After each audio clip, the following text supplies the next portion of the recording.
আসসালামু আলাইকুম। তেলের পিঠা বা পোয়া পিঠা যে নামেই ডাকা হোক না কেন, এই পিঠা খায়নি এমন কেউ নেই। গ্রামগঞ্জে এই পিঠার প্রচলন সবচেয়ে বেশি। আজ আমি এই পিঠার রেসিপিটি শেয়ার করব আপনাদের সাথে। আশা করছি রেসিপিটি আপনাদের ভালো লাগবে। তেলের পিঠা বানানোর জন্য 1 কাপ চাউলের গুঁড়া নিয়েছি। আমি ভেজা গুঁড়া নিয়েছি। ময়দা নিয়েছি 1 কাপ। শুকনা গুঁড়া হলে 1/2 কাপ নেবেন।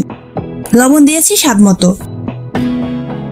তারপর এখানে 1 কাপ গুড় পানি দিয়ে গলিয়ে নিয়েছি।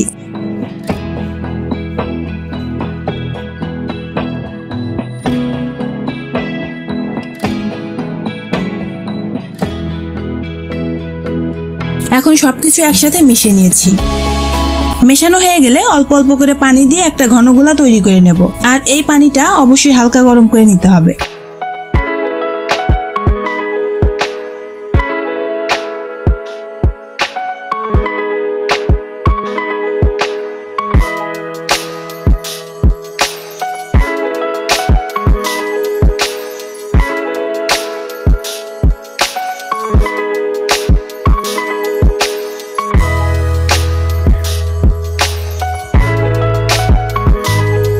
এখন ঢেকে রেখে দিচ্ছি 10 মিনিটের জন্য।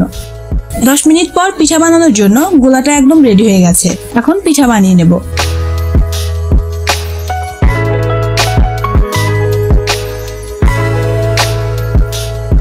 কড়াইয়ে আমি আগেই তেল গরম করে নিয়েছি।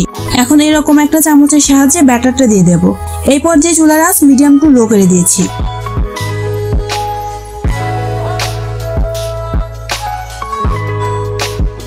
তেলে ব্যাটার দেওয়ার কিছুক্ষণ পর পিঠাটা ঠিক এরকম ফুলে উঠবে।